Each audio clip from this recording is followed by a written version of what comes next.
Tradition, legends, championships. Some things never change at Alabama.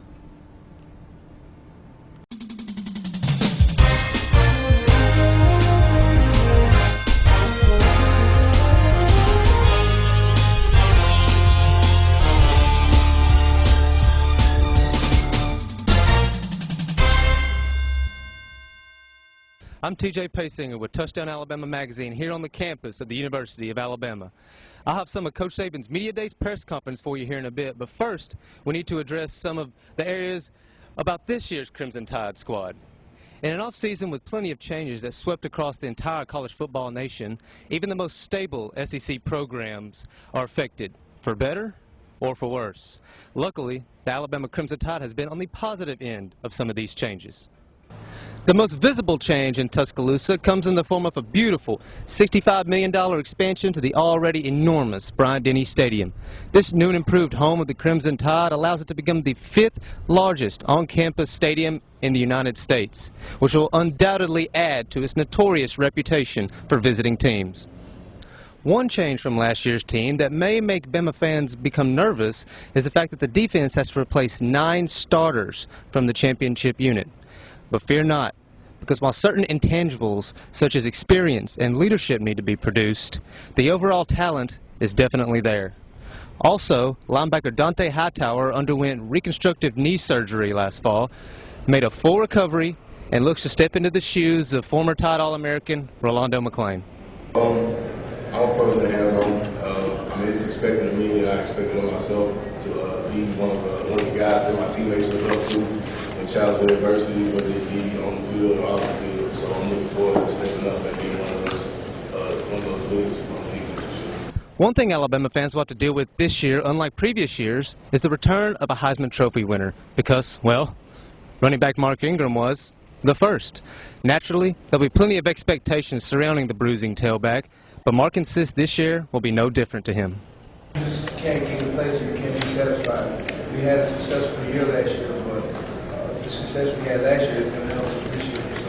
So this team has to develop our own identity, we got to gel and connect collectively as a unit.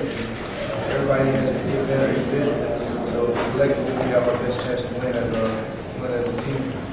In order to take the load off junior running back Mark Ingram's shoulders every once in a while, Nick Saban will put in exciting sophomore Trent Richardson, who finished last year with 751 rushing yards, including a 2-touchdown, 100-yard memorable performance in the national championship game against Texas. Everybody else thinks it's tough, and they try and compare us. And obviously, we compete each and every day, and it just helps us get better. Me and him both get better. But me and Trent's like a little brother to me.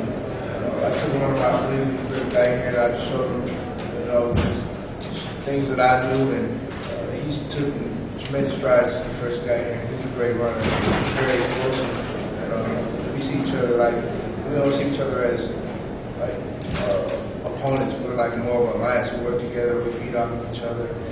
We have a great backfield. Both Mark and Trent returned to a basically unchanging offense this fall, led by senior quarterback Greg McElroy. Number 12 is 30-0 as a starter in his career, both high school and in college, and he certainly doesn't look to change that trend in the fall. Well, it's night and day. As far as my confidence level, my preparation, I think that I just feel so comfortable with what we're doing this year. I think the fact that I've been in this offense now going on 3 years, I feel like I know exactly what Coach McElroy wants from me. I think I have a good understanding of what Coach Saban wants from me. So I think my comfort level and my experience is really going to pay a lot of dividends here in the fall. Head coach Nick Saban knows what it's like to come off of a championship-winning season, but this is his second time to do so. Nick Saban has always tried to downplay expectations in order to keep the fans and the supporters at ground level, and there's no reason for him to stop now. We have the challenges of the future, and we are not looking in the rearview mirror, but we're looking out the forward windows of what's happening now with our team and what our team needs to do to create individual success. You really can't defend the national championship. It's a part of history. What you need to do is focus on what you need to do and going through the process of what you need to do to win and be successful with the group of players that you have now that are coming back this year. Obviously, just one championship season isn't going to satisfy the Alabama fans. It's only going to make them hungrier, and that will never change. But maybe, just maybe, with another successful 2010 campaign, the collective stomach of the fan base can be filled for just a little while. With Touchdown Alabama Magazine, I'm TJ Paysinger.